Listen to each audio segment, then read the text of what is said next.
The candidate you interview third isn't judged against the job description.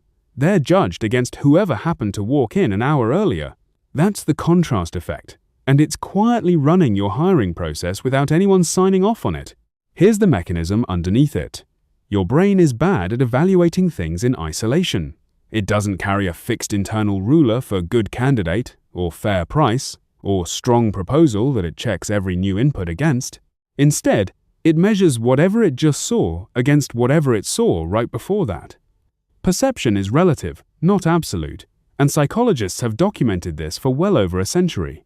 Dip your hand in ice water, then into lukewarm water, and the lukewarm water feels hot. Dip the other hand in warm water first, then into that same lukewarm water, and it feels cool. The water never changed temperature. Only the reference point changed, and that was enough to flip what your body reported as true. Walk out of a dark room into a dim hallway, and it feels bright.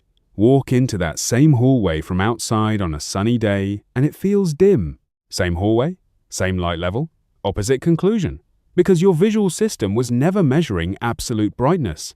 It was measuring the difference between now and a second ago. Hiring, pricing, and performance judgments run on the exact same wiring. And that's the part almost nobody accounts for when they sit down to evaluate a person or a proposal. This is closely related to what researchers call anchoring, where an early piece of information, even an arbitrary one, quietly sets the frame that every later judgment gets measured against. The first candidate, the first offer, the first proposal in the stack becomes an unofficial anchor for the rest of the batch, whether or not it deserves that role. Nobody assigns that first data point its outsized influence on purpose.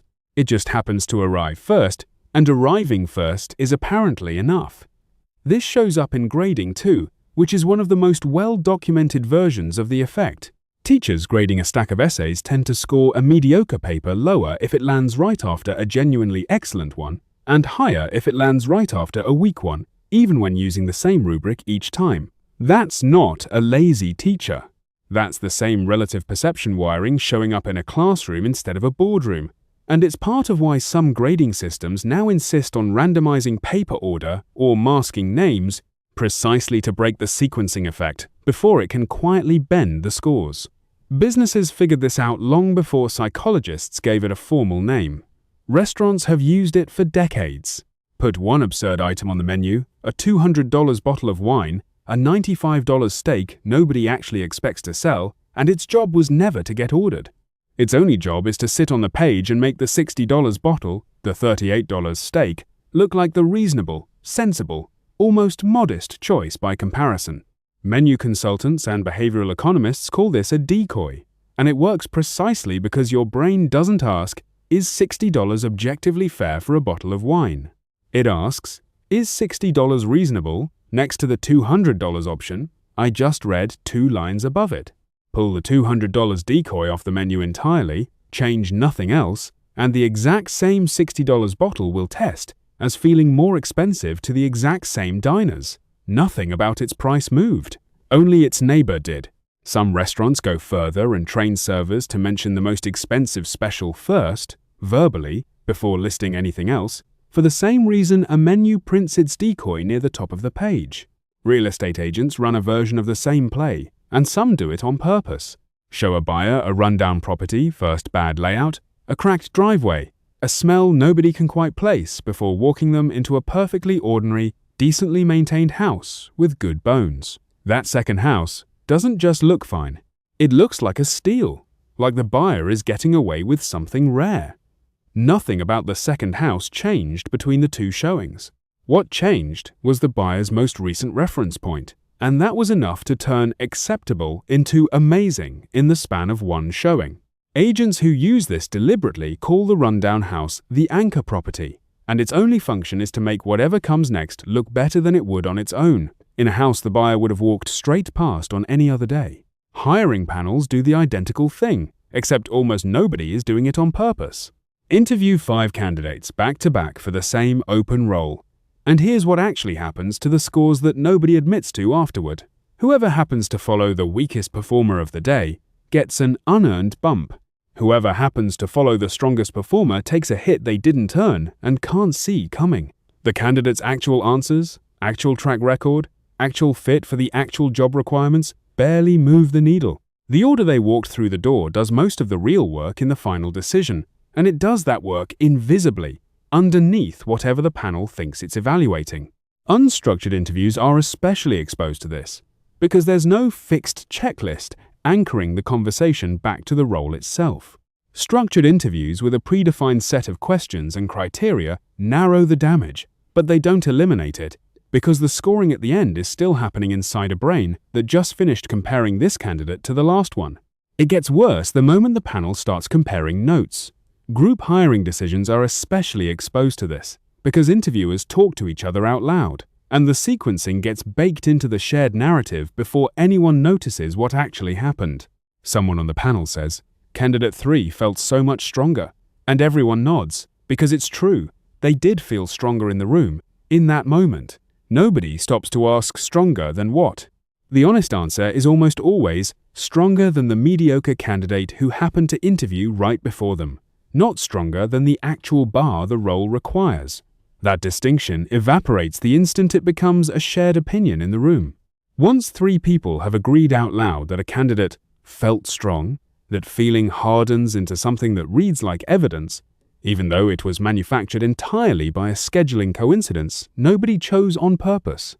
Here's a line worth sitting with, because most people running these panels would deny it applies to them. Most hiring debriefs aren't measuring the candidate at all. They're measuring the order of the calendar and calling it judgment.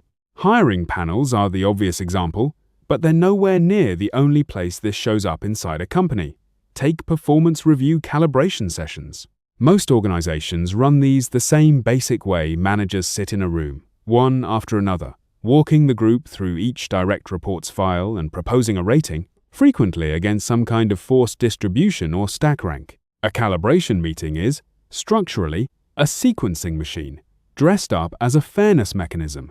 If a manager presents a solid but unspectacular employee right after someone else presented a genuine standout, that solid employee suddenly reads as merely okay, maybe even a notch below where they'd have scored completely on their own. Flip the order present that identical file right after a struggling employee's file, and the room reads it as clearly one of the stronger performers in the group. Nobody in that room adjusted a single fact about the employee's actual output between those 2 scenarios. They adjusted based on whichever file they'd just finished discussing. Multiply that across a dozen calibration sessions running in parallel across a company in the same week, and you get real compensation outcomes, real promotion outcomes, shaped in part by a conference room agenda order that nobody in the building thought carried any weight at all. Salary negotiations fall into the identical trap, just approached from the other direction. A hiring manager or recruiter negotiating several offers back-to-back in a single day carries an anchor from each conversation directly into the next one. Spend the morning going back and forth with a candidate who opened aggressively, and the next candidate's perfectly reasonable ask can suddenly feel modest, even generous, purely by contrast, even when it sits above what the role should actually pay. Spend that same morning with a candidate who lowballed themselves out of nerves, and the next ask, even a fair market rate one, can feel unreasonable by comparison. At that point, the company isn't benchmarking pay against market data anymore. It's benchmarking against whoever it happened to negotiate with 2 hours earlier that same morning, and that anchor can end up costing real money in either direction, depending purely on which conversation came first. Vendor and proposal reviews carry the identical blind spot. Procurement teams evaluating RFPs, or product teams comparing agency pitches, read submissions in some order, and that order is rarely random with respect to quality. Sometimes it's alphabetical. Sometimes it's whoever submitted first. Sometimes it's whichever internal champion pushed loudest to get their preferred vendor read early. A mediocre proposal read directly after a genuinely weak one looks like a clear frontrunner walking in. A genuinely strong proposal read directly after an exceptional one can get quietly downgraded in the room's collective memory, even though its actual scope, pricing, and delivery timeline hold up perfectly fine on paper. Evaluators walk out of these sessions convinced they ranked vendors purely on merit. What they usually ranked, without realizing it, was a reading order somebody set months earlier for entirely administrative reasons that had nothing to do with vendor quality. But here's the part nobody expects. Knowing about this bias does almost nothing to protect you from it. This isn't a rookie mistake that experience quietly fixes over time. Seasoned hiring managers, veteran procurement leads, HR professionals who've sat through hundreds of calibration sessions across their careers, they fall for it at roughly the same rate as everyone else, because the contrast effect doesn't operate at the level of conscious reasoning where willpower or expertise can intervene. It happens upstream of the decision, in how the impression forms in the first place, well before anyone has a chance to correct for it. You cannot simply will yourself into evaluating something in a vacuum because your brain was never built to evaluate anything in a vacuum in the first place. That's not a character flaw, and it's not a sign of a sloppy evaluator. It's just how perception works, full stop. In every domain researchers have tested it in. Which means the fix can't be try harder to be objective next time. It has to change the actual sequence of events in the room, not the mindset of the people sitting in it. The fix that actually works costs nothing and requires no new tools. Score each candidate, each employee file, each proposal against a fixed rubric immediately after you see it, before you see the next one, and critically, before anyone starts comparing notes out loud. Write the number down first. Compare it to anyone else's second. Here's what that looks like on an actual hiring day. 5 candidates, same open role, same panel, back-to-back interviews scheduled 30 minutes apart. Instead of holding every impression loosely until one big group debrief at the end of the day, each interviewer scores each candidate against a fixed rubric, say 5 defined criteria tied directly to the job description, 1 to 5 points apiece, with a one-line written justification for each score within minutes of that specific interview ending, before the next candidate even arrives, and definitely before comparing notes with anyone else on the panel. Only after every candidate has been scored independently, in writing, does the group finally sit down to discuss. By that point, the numbers are already locked in. Someone can still argue that candidate 3 felt stronger in the room, but that claim now has to survive contact with a written score that was recorded before that person had a weak or a strong outlier fresh in their memory to compare against. Usually, it doesn't survive that contact.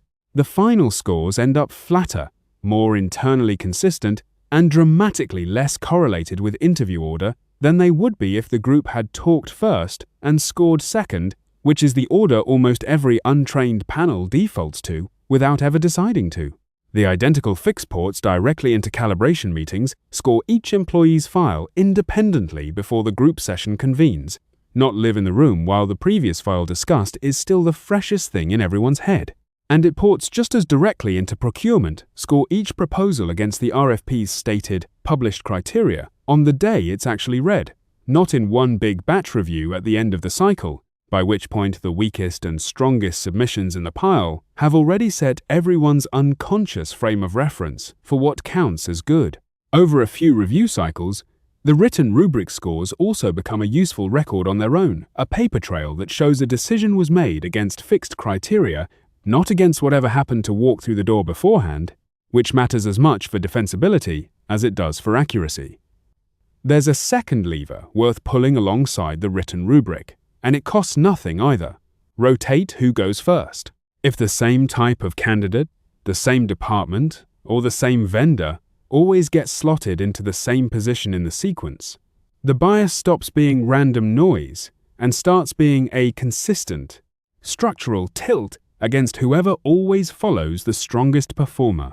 Randomizing or rotating the order across rounds spreads that tilt out evenly instead of letting it quietly favor or punish the same group every single time. None of this requires new software, a new HR platform, or a bigger evaluation budget. It requires exactly one procedural discipline, applied consistently. Separate the moment you form an impression from the moment you compare that impression to anyone else's. That single change, score first, discuss second, always in writing, always immediately after the thing you're scoring, is what actually breaks the link between calendar order and evaluation outcome. Everything else is optional polish on top of that one habit. If your evaluation of a candidate, an employee, or a vendor depends on who or what happened to come directly before them in the schedule. You were never really measuring the thing sitting in front of you. You were measuring a coincidence of scheduling and calling it judgment. The practical takeaway for anyone running hiring panels, calibration sessions, or vendor reviews is simple and cheap to implement, starting with the very next round.